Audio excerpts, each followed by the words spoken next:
Bonjour les amis, nous sommes mercredi et puis voilà, nous allons aborder ce cycle de la méthode ESPER en commençant par le système SAP. Nous l'avons déjà commencé et nous allons continuer par regarder un petit peu les mécanismes qui sont à l'œuvre dans le système SAP que nous pratiquons sans nous en rendre compte, avec une bonne volonté. C'est vrai que nous voulons avoir des relations vivantes et qui soient bonnes. Et si nous ne savons pas qu'est-ce qui fait qu'au niveau simplement de la communication, c'est-à-dire la façon dont on se parle, dont on met en commun les choses et la vie, si nous ne sommes pas conscients de ce qui ne va pas déjà au niveau de la communication, évidemment, nous ne pourrons pas du tout être maîtres ni savoir ce qui se passe au niveau relation. Car je vous le répète, peut-être que je ne l'ai pas encore dit, mais tout ce qui se passe au niveau de la communication dans ce lien de relation avec l'autre va générer de toute façon, d'une façon obligatoire, des problématiques. Parce que la relation commence déjà à s'abîmer à partir d'une déficience de communication.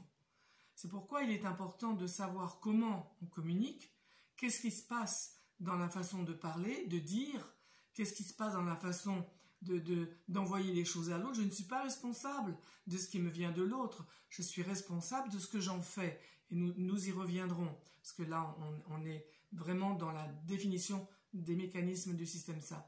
Mais malgré tout, c'est bien d'avoir comme ça des notions générales. Donc, je ne suis pas responsable là-bas, à l'autre bout, de ce qui est dit, de ce que la personne dit, de ce qu'elle fait, de ce qu'elle ne dit pas, de ce qu'elle propose, de ce qu'elle ressent, de ce qu'elle vit. Je ne suis absolument pas responsable à l'autre bout.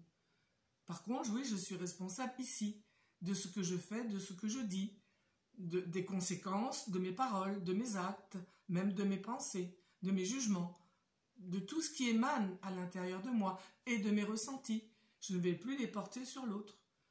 Je vais les regarder et en faire quelque chose ici, à mon bout à moi de la relation. Donc ça, c'est vraiment important à comprendre. C'est-à-dire que si on n'est pas au courant de ce qui se passe au niveau de la communication, verbale et non verbale, ben oui, il va y avoir des conséquences, positives ou pas positives, forcément. Donc maintenant, nous allons regarder, et avant ça, la deuxième en page 21 de notre livre, il est parlé des menaces, puisque ça vient en deuxième caractéristique. Mais avant ça, parce que j'ai regardé, je ne crois pas que ça en fasse partie du système SAP dans le livre, mais en tout cas, je veux vous en parler. C'est ce qu'on appelle les définitions. Ça, c'est quelque chose qu'on va absolument arrêter de faire. C'est-à-dire, je te connais mieux que toi. C'est comme si je t'avais fait, ah bah toi t'es comme ci, ah bah toi t'es comme ça, ah bah toi je te connais, c'est parce que tu n'aimes pas faire ceci que en fait tu fais cela. Je ne vais plus définir l'autre.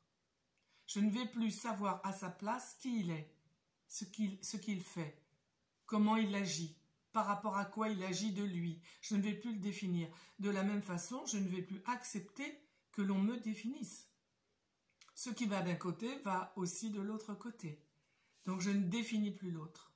Et ça, vous verrez si vous avez envie. Encore, le si que j'utilise, parce que j'ai dit la dernière fois que je n'utilise plus le si. Le si que je n'utilise plus, c'est le si de la menace que l'on va voir là. Si tu fais pas ça, tu n'auras pas ci. Si tu fais ci, tu auras ça. Ça, c'est le si de la menace. Mais sinon, le si qui n'amène absolument aucun préjudice, aucune conséquence néfaste, mais bien sûr, quand je dis si vous pratiquez, bien sûr, vous aurez les résultats, c'est tout à fait inodore comme formule. Voilà. Donc là, on va regarder maintenant les menaces. Alors, je vais, comme je fais la dernière fois, vous lire ce qui est écrit dans la page 21. Les menaces peuvent être implicites ou explicites, directes ou indirectes. Et oui, il suffit d'un regard. Un parent qui regarde un enfant avec un œil, voyez, je vais le faire, comme ça, sans parler, ça suffit pour être senti comme une menace. Une menace peut être évidemment explicite, hein, justement. Si tu fais pas ça, on va en voir là. Si tu n'es pas couché dans 5 minutes, tu vas voir ce qui va arriver. Les menaces sont vraiment quelque chose qu'utilisent beaucoup les parents parce que, encore une fois, ils font ce qu'ils peuvent. Hein, mais lorsqu'on se sent démuni par rapport au fait que l'on n'est pas obéi, on ne va pas dire écouter, d'accord? On va dire plutôt obéi. Lorsqu'on n'est pas obéi avec les enfants, eh ben, on va trouver que la menace. Hein. Ben, si tu m'obéis pas, ben, tu n'iras pas au manège. Hein. Voilà. Et puis si tu m'écoutes pas, eh ben, tu n'auras pas de glace. Si tu manges pas ta viande, tu n'auras pas de dessert. Vous voyez, c'est le si de la menace et le si aussi du chantage. Hein. C'est un petit peu pareil. Hein. Je sais pas s'il le met après, mais bon, oui, il le met en 5. Mais c'est un peu la même chose. Hein. Le si de la menace, il va faire peser sur la personne un poids énorme. Un poids énorme qui va lui enlever toute liberté de faire ou d'agir ou d'être. Et comme ça se passe beaucoup quand on est enfant, puisque tout démarre quand on est enfant, et les adultes ne sont pas attentifs à ça. Si les adultes étaient conscients des graves séquelles qu'ils amènent dans leurs enfants, par leur façon de communiquer, je suis persuadée qu'ils arrêteraient. Bien sûr, beaucoup m'ont dit « mais qu'est-ce que je fais à la place ?» Ben oui, c'est vrai, on nous a pas, comment dire, on nous a pas dit qu'est-ce qu'on pouvait mettre à la place d'une menace.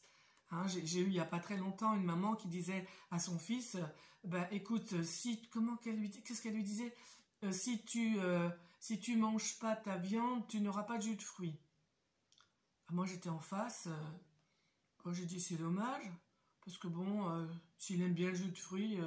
c'est un peu bête qu'il n'ait pas de jus de fruits parce qu'il ne mange pas sa viande. » Vous voyez? Alors, j'essaye dans ces cas-là de pas trop la ramener parce que la plupart du temps, quand je précise les choses du style « si c'était vous, ça donnerait quoi que vous prive de jus de fruits si vous ne mangez pas votre viande ?» Vous voyez, quand on retourne la situation vers soi, c'est un très bon exercice parce qu'il permet de se rendre compte qu'est-ce que ça ferait si la personne en face me disait ça à moi. C'est pas parce que je suis un enfant qu'on peut me dire tout ce qu'on veut. Ce n'est pas possible. Comme disait Françoise Dolto, un enfant c'est une personne. Tout être humain, n'importe âge qu'il est une personne. Et il a à être considéré comme un être humain à part entière. Et donc je ne m'adresse pas à lui comme je m'adresse à je ne sais pas quoi d'ailleurs. Parce que avec rien, je m'adresse d'une façon qui n'est pas bienveillante. Voilà. Donc, les menaces sont parfois contenues dans des petites phrases banales, qui n'ont l'air de rien. Elles peuvent s'exprimer dans des conflits anodins, mais qui laissent des traces profondes et qui taraudent la confiance de base d'un être. C'est ça qu'elles font, les menaces. Elles taraudent la confiance en soi. Et vous voyez, c'est vrai que ce qui se passe de notre naissance à nos 8-9 ans, eh bien, ce sont vraiment des marques indélébiles qui vont s'inscrire à l'intérieur de nous, avec lesquelles on va perdre notre vitalité, notre vivance, et on va ensuite se demander pourquoi on n'a pas d'envie, pourquoi on n'a pas d'élan, pourquoi on n'a pas de vie. Et comme, en fait, comment dire, ça s'est tellement inscrit en nous, ce système SAP, que nous, c'est ce qu'on propose aux autres. Et je vois aujourd'hui des enfants qui font la même chose avec d'autres enfants. Ah ben si tu joues pas avec moi, eh ben je te prêterai pas mon nounours. Je sais pas, j'ai pas d'exemple comme ça, mais c'est ce style-là. Si tu viens pas jouer avec moi, eh ben je te cause plus. Des choses comme ça, vous voyez. Donc ces choses-là, elles sont maintenant tellement communes à l'enfant, mais l'enfant va grandir, hein, on est bien d'accord. Il va grandir avec ce même genre de mécanisme, avec ces mêmes genres de choses, et tout en lui ayant souffert des traumatismes qui ont été apportés par un système de communication déficient, lui il s'en est débrouillé, il s'est débrouillé avec ça. Et ce qui s'est débrouillé, c'est pas terrible hein, à l'intérieur de lui. C'est ce qu'il va faire après le retentissement dont j'ai parlé. Dans ma précédente vidéo, j'ai parlé du retentissement. Et le retentissement, en fait, c'est tout ce qui va être réveillé tout le temps, que je ne vois pas, que je ne sais pas, parce que ça s'est passé quand j'étais enfant, par divers éléments déclencheurs, parce que ce n'est pas forcément les parents. Ça peut être quelqu'un, ça peut être un professeur, un instituteur, ça peut être un oncle, une tante, ça peut être un copain, une copine, ça peut être, et puis ça peut être moi, parce que je vais fabriquer de l'auto, ça. Et ça, je le vois pas non plus. Et avec toutes ces choses-là, moi, j'ai fabriqué un être qui essaye de tenir debout, mais qui ne tiendra pas debout. Un être qui aura des difficultés avec les autres, avec lui-même et avec les autres. Donc, vous voyez, j'attire vraiment votre attention sur l'importance d'apprendre à communiquer. C'est vraiment important de se respecter soi-même et de respecter l'autre. Et les deux paramètres ne sont pas évidents à avoir. Vous voyez, par exemple, tout à l'heure, je disais, mais qu'est-ce qu'on met à la place? Parce que j'ai déjà eu ça. Je me rappelle d'une maman qui était un être proche de moi, qui disait à son enfant, va dans ta chambre. De toute façon, tu n'as pas été sage, tu n'as pas voulu faire ci ou ça, va dans ta chambre, tu sortiras quand tu seras calmé, parce que l'enfant se mettait en colère. Et là, j'ai pas pu m'empêcher de dire, bah dis donc, c'est pas marrant pour lui, parce qu'il se met en colère, parce qu'il y a sans doute quelque chose qui ne va pas pour lui. S'il se met en colère, sa colère n'est pas entendue, à la place d'être entendue, bah vous le menacez, vous le punissez, vous lui dites va dans ta chambre, tu reviendras quand tu seras calmé, ça veut dire que ta colère, elle n'a pas lieu d'être là, quoi. T'es pas un bon garçon parce que tu te mets en colère. Et tu reviendras quand tu seras calmé. Et si tu es calmé, parce que si tu n'es pas calmé, c'est pas la peine que tu reviennes. C'est tout ça qui est en dessous, voyez? Et donc, finalement, gentiment, j'ai dit à la maman, waouh, c'est vraiment pas marrant pour lui, que j'ai expliqué gentiment. Elle a pris conscience de ça. Et c'est pas souvent que ça m'arrive, hein. La plupart du temps, quand je la ramène, comme je dis, avec beaucoup de tact, et vous voyez bien, de bienveillance, souvent je me prends une claque dans la figure, de quoi tu t'occupes, c'est pas ton enfant, c'est le mien, badadi, badada, voilà. Mais parfois je ne peux pas faire autrement quand même qu'intervenir. Et donc là, elle me dit, mais oui, je me rends compte, mais comment je peux faire? Bah, je dis, bah, d'abord, ce qui est important peut-être, bah, c'est d'écouter sa colère. Quand même, qu'est-ce qu'il a à dire par rapport à ça? Par rapport à ce qui s'est passé? Pourquoi il est en colère? Qu'est-ce qui n'a pas fonctionné pour lui? Parce que s'il ne peut pas parler de sa colère, et vous voyez, là j'utilise un si, mais ce n'est pas un si mauvais. S'il ne peut pas parler de sa colère, ben comment il va faire pour lui savoir par rapport à quoi il est en colère? Par rapport à qui? Qu'est-ce qu'il va faire de sa frustration? Du truc qui n'a pas été pour lui? La colère, elle montre toujours quelque chose qui n'a pas été pour moi. Mais je ne sais pas quoi tant que je ne l'ai pas exprimé. Donc là, si vous lui castrez, on va dire, si vous lui empêchez d'exprimer sa colère, mais comment il va faire? Il va s'en aller dans sa chambre, parce que vous êtes le parent, vous êtes plus fort que lui, vous êtes dominant dans la relation, vous vous rappelez, hein, dominant-dominé, et donc lui, il a besoin d'être approuvé par vous, il a peur, et il va, oui, obéir. Comment faire autrement? Vous voyez, ça me rappelle un souvenir. J'étais pas du tout là-dedans, et j'avais 15 ans. Et je me revois, vous voyez, c'est du retentissement qui est là, mais qui est neutre, parce que j'ai restitué. Et je me revois dans la salle de classe, et je me rappelle même du nom de la professeure, que je ne vous dirai pas. J'ai carrément oublié tous les noms des gens, des professeurs, quand j'étais petite, je ne me rappelle plus. Mais elle, c'est marrant, je m'en rappelle. Elle nous dit quelque chose, elle est sur l'estrade, je la vois bien, elle nous dit quelque chose, et je ne suis pas d'accord avec ce qu'elle dit. Alors, sans doute qu'elle parle de quelque chose de la leçon qu'elle veut nous dire. Et moi, j'ai envie de lui dire que ben, c'est pas mon avis. J'ai le droit de dire ça, il me semble. Donc, je me lève, parce qu'à l'époque, on était poli. On se levait quand on voulait parler. Hein? C'était peut-être un peu trop. Mais bon, à l'époque, c'était comme ça. Donc, je me lève et je lui dis, eh ben non, moi je trouve que c'est pas comme ça, et c'est pas comme si, et voilà. Et je me rassieds, et là, elle me fustige du regard en disant, mais tu n'as pas à dire le contraire de ce que je dis, c'est moi qui ai raison, c'est moi la professeure. Alors moi, je suis assise et je dis, bah oui, mais j'ai quand même le droit de pas forcément être d'accord. Elle me dit, tu vas dans la classe à côté. Tu reviendras quand tu auras réfléchi à ce que tu viens de dire. Tu n'as pas à me répondre. Je me suis levée pour aller dans la classe à côté. J'ai dit, madame, c'est vrai, je vais aller dans la classe à côté. Parce que je ne peux pas faire autrement. Parce que vous êtes la prof, la professeure, et moi je suis l'élève. Donc je ne peux pas faire autrement que vous obéir. Mais ça ne fait rien. ça n'empêche pas que je ne suis pas d'accord avec vous. Vous voyez, ça veut dire que déjà jeune, sans savoir tout ça, j'avais déjà ce truc qui était, mais j'ai le droit de me dire, j'ai le droit de parler, et je ne réponds pas. Je ne réponds pas dans le sens où je suis impoli. Non, je réponds dans le sens où vous me dites quelque chose, et moi je réponds. C'est aussi simple que ça. Donc vous voyez, les menaces, c'est quelque chose qu'on utilise beaucoup parce qu'en fait, on est souvent démuni par rapport à la situation. Et comme on ne sait pas quoi faire, eh bien, on va utiliser notre abus de pouvoir, hein, on va dire comme ça, parce que c'est ça, notre abus de pouvoir pour écraser l'autre et pour le faire obéir à ce que nous voulons, sans même réfléchir si ce que nous voulons est correct et respectueux par rapport à lui, par rapport à elle.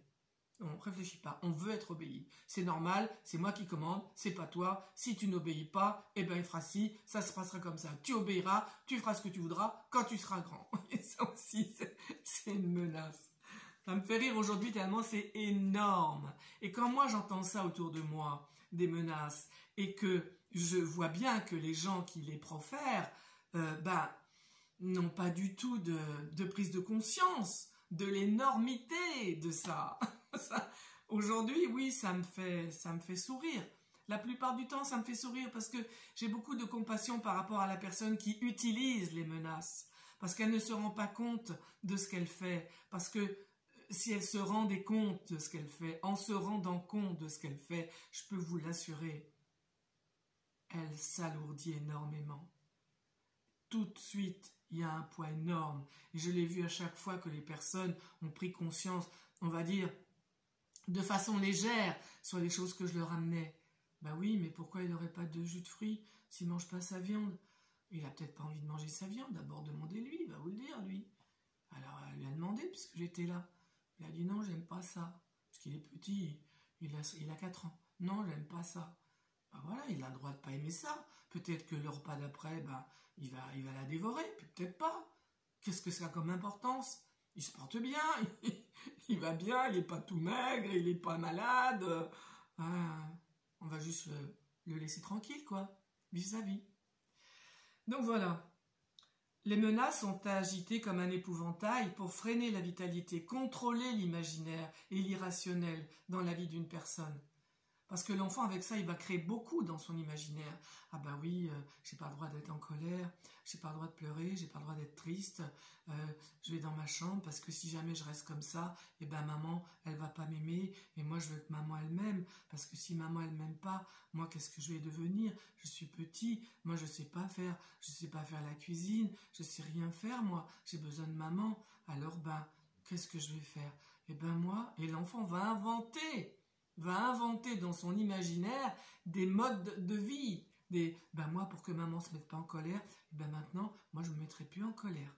Je serai calme. Quand maman, elle me grondera, je dirai rien. Je serai calme. Parce que moi, ce que je veux, c'est que maman, elle soit bien. Vous voyez? Et ça, ce truc-là que je viens d'inventer, l'enfant va le poursuivre toute sa vie. Il va grandir avec. Et quand il va être avec une épouse, avec une compagne, il ne va pas supporter qu'elle se mette en colère. Et lui, tout de suite, ça va réfréner la sienne. Il ne pourra pas se mettre en colère. Mais une situation qui n'a pas fonctionné pour lui, s'il ne peut pas se mettre en colère, ça veut dire qu'il ne peut pas se dire, pas forcément avec la colère, mais déjà avec l'énergie de la colère. C'est une énergie, la colère. Elle a plusieurs stades. Mais au départ, c'est grâce à elle qu'on sent que quelque chose ne fonctionne pas et qu'on va pouvoir se dire. Mais si la personne, l'enfant dont je vous parle, il a installé en lui « faut jamais que je sois en colère parce qu'alors là, ça va aller mal », comment ça va se passer au niveau relationnel? Ça se peut que la personne en face de lui, elle ait envie qu'il montre sa colère, qu'il existe en fait, et qu'il se positionne. Alors elle va le titiller, elle va le provoquer. Et c'est ce qu'on voit souvent dans les systèmes relationnels, où il y en a un ou une qui dit rien, et l'autre va continuer à le provoquer. Oui, mais voilà, t'as fait ci, t'as fait ça, t'as dit ça. Et l'autre dit rien. Mais dis quelque chose, quoi, quand même.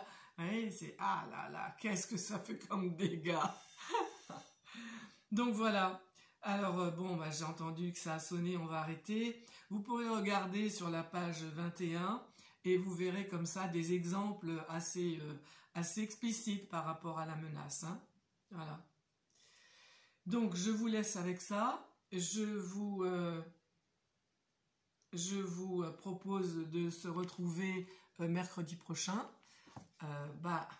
Je vous propose, si vous en avez envie, de continuer à travailler sur les injonctions, pour les voir, pour les arrêter, pour peut-être voir les auto-injonctions, pour les arrêter, prendre ça comme un jeu. Et puis maintenant, se rajoutent les menaces. Et alors pareil, d'un jour à l'autre, vous pouvez dire, tiens, aujourd'hui, je travaille les menaces et les auto-menaces. Il s'agit de jamais oublier l'auto-sape. Hein, je vous l'ai dit, c'est lui qui est à la base après de toutes nos difficultés avec nous-mêmes. Hein. Ah ben si je réussis pas ça, je suis vraiment, alors là, ça va vraiment mal aller dans ma vie, quoi. Mais il faut vraiment que j'arrive à faire ça, sinon vraiment ça va pas bien se passer. Oh là là, j'ai fait ça. Oh si j'avais su. Oh là là, voilà à cause de moi, voilà ce qui s'est passé. Vous voyez, toutes ces choses-là. Je vous donne là vite fait des exemples. À vous, si vous voulez, de trouver les vôtres, peut-être de les noter. C'est intéressant d'avoir une sorte de journal du travail sur moi. Et puis voilà, je vais arrêter là. Je vous dis donc à dimanche pour la vidéo spiritualité. Et puis à la semaine prochaine pour continuer notre exploration. Je vous souhaite un beau mercredi. Au revoir.